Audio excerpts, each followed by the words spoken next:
Bismillahirrahmanirrahim. Assalamualaikum warahmatullahi wabarakatuh. Hello people, berjumpa lagi dengan saya Erli Nurhidayati, Guru Bahasa Inggris SMA Negeri 1 Tasikmalaya. Dalam kesempatan ini, saya akan berbagi mengenai upaya yang telah saya lakukan di dalam mengatasi masalah stres akademik pada murid berbakat atau memiliki kecerdasan di atas rata-rata.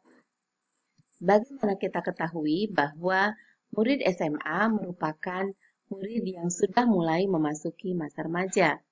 Masa remaja merupakan masa perubahan. Perubahan tersebut terjadi baik dari proses berpikir, gejolak emosional, perubahan sosial, dan minat terhadap suatu hal yang baru. Di masa remaja, prestasi dan minat sosial menjadi hal yang penting. Remaja mulai merasakan bahwa kehidupannya saat ini akan menentukan di masa depan.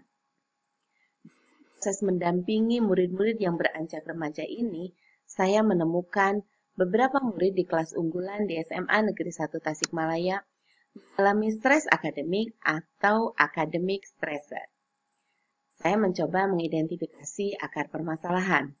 Ada beberapa yang saya temukan.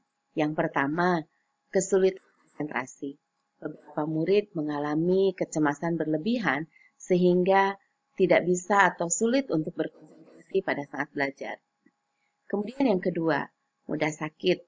Beberapa murid terlihat memperlihatkan ada reaksi tubuh dari kecemasannya.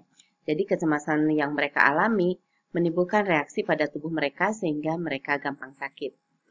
Kemudian yang ketiga, tidak merasa puas dengan pencapaian diri. Beberapa murid terlihat perfeksionis sehingga tidak mudah dalam menerima kegagalan. Kemudian hal yang keempat yang berhasil saya identifikasi adalah beberapa murid cenderung menghindari masalah. Hal ini justru adalah sebagai salah satu bentuk pengakuan adanya masalah. Dari beberapa akar permasalahan yang berhasil saya identifikasi, saya mencoba merumuskan beberapa alternatif solusi dan melakukan tahapan demi tahapan yang mungkin bisa saya lakukan. Yang pertama, saya melakukan pendekatan personal oleh wali kelas tentunya. Saya berusaha dengan berbagai cara untuk lebih mengenal karakter murid. Saya membuka komunikasi yang lebih dekat dengan murid-murid, baik itu secara langsung, face to face, dari hati ke hati, ngobrol, kadang juga komunikasi melalui gadget, melalui WhatsApp, melalui sosial media mereka.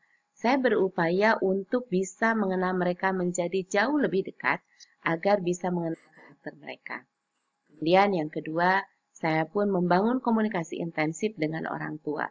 Karena orang tua adalah orang terdekat dari murid-murid kita yang tentu akan tahu berbagai karakter yang ada pada diri mereka, baik itu yang terlihat maupun yang tersembunyi. Saya menggali informasi dengan bekerja sama dengan orang tua, supaya saya bisa menjadi lebih paham tentang murid-murid saya. Kemudian, di sekolah kami ada kegiatan kewaliklasan terjadwal.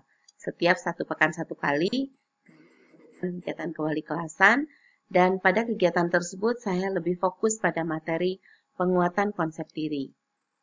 Selain itu, saya pun melakukan kolaborasi dengan guru BK, karena sejatinya kita tidak bisa mengatasi masalah sendiri. Dengan berkolaborasi, masalah akan terasa jauh lebih ringan. Apalagi guru BK adalah orang yang profesional di dalam melakukan konseling dan pendampingan kepada murid-murid. Maka saya melakukan koordinasi dan komunikasi dalam proses pendampingan murid-murid. Dan solusi yang kelima yang saya coba lakukan adalah mengadakan parenting. Meskipun belum optimal, karena belum dilakukan secara terjadwal dan berkelanjutan, namun upaya ini telah dilakukan untuk membangun kerjasama yang sinergis dengan orang tua. Selain komunikasi personal, kami juga melakukan kegiatan parenting. Dan alternatif solusi yang terakhir yang saya identifikasi adalah mengadakan konseling ahli dengan mengundang psikolog untuk bisa membantu melakukan konseling. Hal ini akan dilakukan jika dengan alternatif solusi yang sebelumnya belum menampilkan hasil yang optimal. Namun, alternatif solusi yang kelima ini belum kami lakukan pada bulan-bulan ini. upaya yang lainnya bisa membuahkan hasil yang maksimal. Dari langkah-langkah yang telah saya coba upayakan untuk mengatasi permasalahan kecemasan berlebihan atau stres akademik pada murid-murid di kelas unggulan yang memang memiliki kecerdasan di atas rata-rata dan berbakat, maka terlihat hasil pemecahan masalah yang mulai memperlihatkan hasilnya, yaitu beberapa murid nampak sudah semakin enjoy dalam pembelajaran. Mereka tidak terlalu memperlihatkan kecemasan yang berlebih. Namun masih ada beberapa yang masih terlihat cemas dan khawatir dengan pencapaian akademik mereka. Dari upaya yang telah saya lakukan, saya mencoba menarik sebuah kesimpulan. Itu yang pertama, perlu dilakukan pendampingan yang intensif dan berkelanjutan agar murid-murid dapat menikmati masa-masa sekolah mereka dengan bahagia, tanpa tertekan oleh apapun. Kemudian yang kedua, perlu adanya layanan konseling khusus untuk murid berbakat agar mereka dapat mengelola stres dengan baik.